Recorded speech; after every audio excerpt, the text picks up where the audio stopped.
Okay.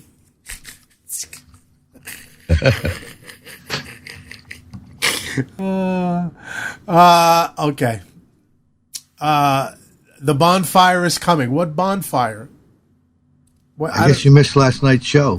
Yeah, I kind of did. Yeah, I was incapacitated. What happened last night on the upcoming? What's going on here? Well, I guess there was people outside the studios last night clamoring out there. Pumpkin Face was reporting from outside the studio that is that what happened? Yeah, they were saying to burn it to the ground, similar to what happened over there in Ferguson, I guess. Oh well, I'm sure Pumpkin stopped that from happening, didn't he? I don't know. I think he was leading the choir out there. He was leading the choir. Remind me to fire him. I don't know. Leading the choir, really? Burn it down. Yeah. Wow. Yeah. Now all of a sudden he's a civil rights leader now? Yes, indeed. Yes. Okay. All right. Yes. Well, speaking of such, and since you happened to mention Ferguson and what went on back in July in New York. Oh, before we get into that, I just want to say quickly that the launch of the Orion today was canceled.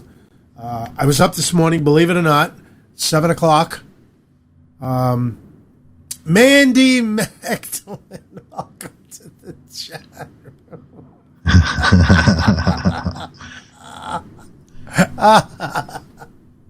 Oh, God. I think we had the three kings from the Orient were in the chat room. Were they really? Yeah, the three kings from the Orient. Yeah. All three of them in one. Yeah. Okay. Yeah. Oh, Lord, please help them. And forgive them, for they know not what they do. Anyway, earlier this morning today, the NASA was about to make history again, launching the new Orion rocket, which was to circle the Earth twice and then splash down in the Pacific Ocean and to retrieve it and see how things go, because this is the rocket that's going to eventually take man to Mars. So they've got another 20-year project going on. They're going to go to the moon, and then from the moon, I think they're going to try and get No, actually, I think they're going to one of those asteroids. They're going to land a man on the asteroid. Then they're going to go for the moon again, and then they're going to shoot for Mars. They had some problems. There was there was a boat in the area, because there's a certain area around the landing pad at NASA here at the Kennedy Space Center, and you can't have a boat within a certain area of the liftoff, the blast off of the rocket, because once the rocket boosters eject, it can land on a boat in the water, because that's where they drop. They drop in the water. So they had to get that out of the way. Then they had another small problem with temperatures in the lines within the rocket itself, which turned out to be really nothing. And then finally, there was another problem with the valves that drain and bring in the hydrogen fuel. They were getting false readings on that they weren't closed and locked or open, so they segued through them a few times. Couldn't get it fixed, so they scrubbed the launch for, I believe, today. I don't know what time. I think it's around 9:45, but I'm not quite sure. So that hopefully that'll go off without a hitch today. And I say that because as a kid, I was enamored by the space program. I sat in front of the TV and watched as supposedly that they walked on the moon. I'll say supposedly for those of you out there who are conspiracy theorists and say that never happened. But well, you know what they got to do. What's that?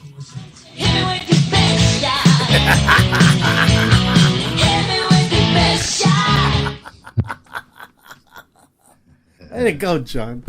But I can actually, once the Orion rocket leaves the launch pad, about 30 seconds later, I can actually see it from my front porch. Wow! And I can watch it go up.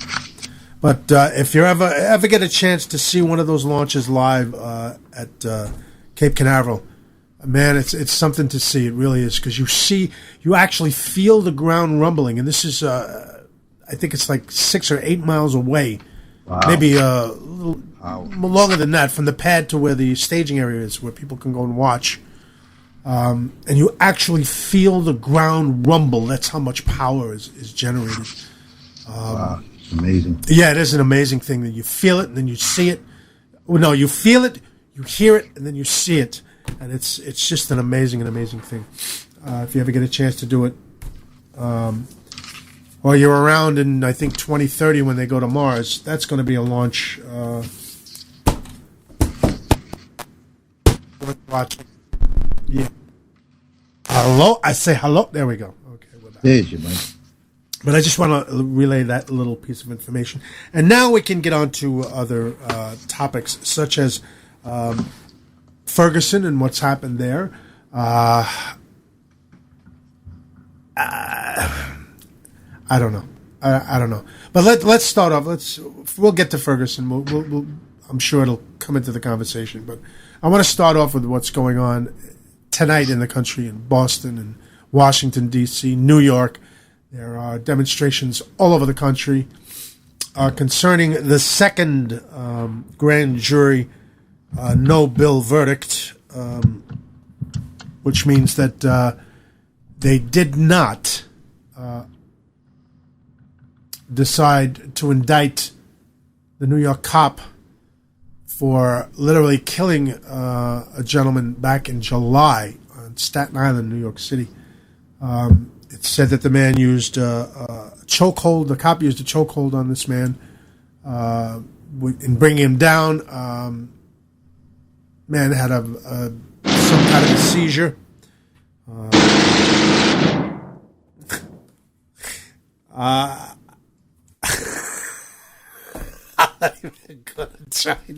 What was that?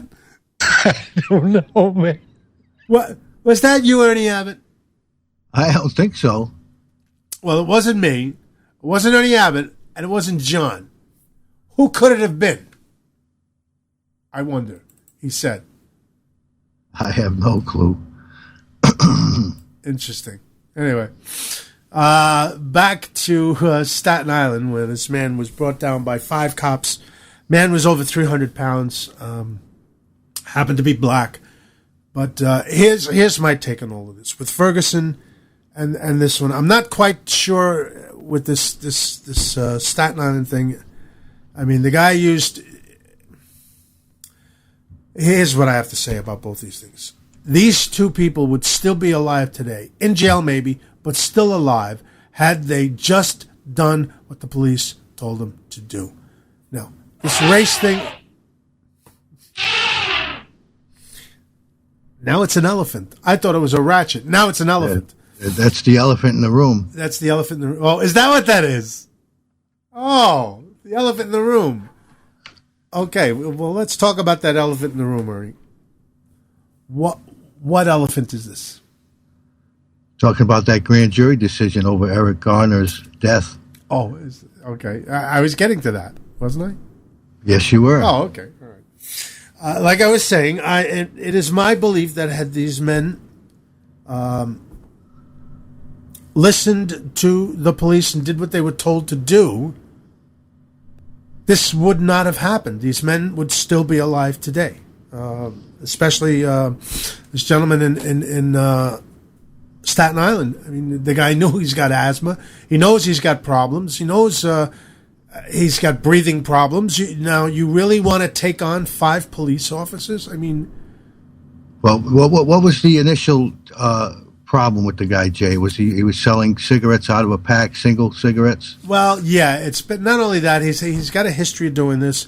The police have gotten reports from the stores in the neighborhood all over the block where he was that he keeps doing this and he keeps doing this and he keeps doing this. So, I mean, does it warrant him being dead? No, of course not. Without it, this, you know.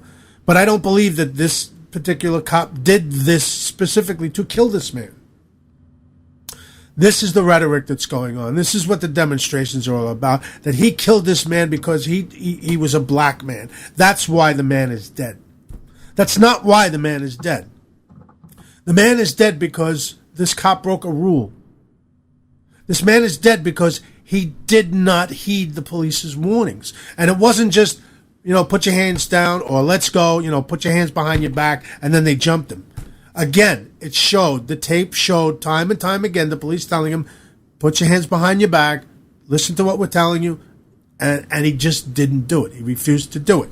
He pushed the cop a couple of times as well, and you just, listen, these guys have guns strapped to their sides, okay? If this guy, being 300 pounds, decides to go for one of those guns and shoots a cop, this is what these people have to worry about. And these demonstrators and these people, although they have the right to demonstrate, and I give them the kudos for doing it, because most of them out there tonight are peaceful. And this they can do all night long if they wish. And I wish them luck with it. I really do. Because that's their right. They want to protest, they have a right to do that. It's when they start getting crazy and they start destroying people's lives, like businesses, and setting fire to cars that don't belong to them, and start stealing from stores that don't belong to them. This is what aggravates me. And then when the cops go in to quell the situation, right away it's police brutality. Now it's got to stop. It's got to stop somewhere. And this president, the mayor of New York City, and Al Sharpton need to cut the bullshit already. Okay? They are fuming what's going on in this country, and I'm talking about the race part of it. There's no physical proof that this was specifically because the boy in Ferguson was black and the man in New York was black. There's no proof whatsoever that this was a racial incident.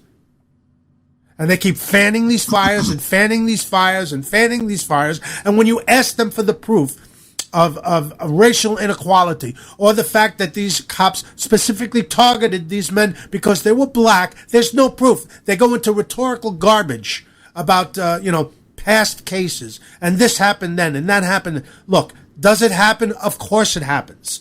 But here are the statistics, my friends. 91% of blacks that are shot and killed in this country are shot and killed by other blacks. 123 black people were shot and killed by police officers last year. There are 43 million black people in this country. Those are the numbers. In fact, there were over 435 white people shot by cops last year. So I don't see the relation here. I don't see where there's a race thing and the cops are responsible and they're shooting people on sight and it's all a racial thing. The numbers don't bear it out. They just don't. These are national statistics. You can get them anywhere if you look it up. So I don't know what these people are talking about. They have, maybe it's the inner city culture. I don't know. I lived in the slums most of my life as a child. I know what it's like to grow up on the streets of New York. I know what it's like to be poor. But it doesn't give me a right to condemn a whole section of police all over throughout the country, not just in New York, but all over the country. And you've got the President of the United States putting his nose in where it doesn't belong. You've got the mayor of New York City throwing the cops under the bus because he's married to a black woman. And then there's always Al Sharpton. And anybody that has to deal with Al Sharpton, from the President of the United States down to the mayor of New York City, has got to be out of their minds. This is the guy you bring in to quell tensions in a racial situation? Are you out of your mind? As far as I'm concerned, their credibility just went right out the window. There are plenty of other people out there, plenty of other black leaders they could have brought in. People with sound minds and plans to get this situation out on the table and discussed correctly. But they refuse to do it. They pull people in like Al Sharpton. That just doesn't make sense to me. Ernie Abbott, what's for you? I, with all due respect, I know police officers have a very tough job out there. It's not an easy job True. being out on the streets nowadays, not in any regard at all.